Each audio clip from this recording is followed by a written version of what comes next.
Что же там было с этим котом? Я сейчас расскажу короткую версию, полную версию на черкесском языке вы сможете прочитать в моем телеграм-канале.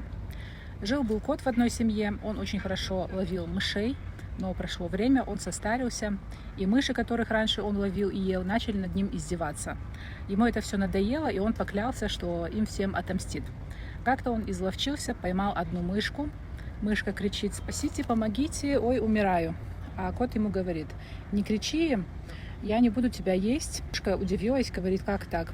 А кот ей говорит: «Я уже старый, поэтому я решил совершить хадж, пошел в Мекку и в Медину и поклялся больше не есть мышей.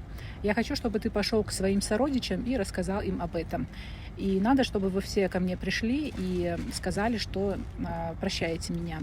Мышка обрадовалась, пошла к другим мышкам, рассказала им все, и они вышли к коту, сказали ему хором: «Мы тебя прощаем», а кот на них кинулся и всех их съел.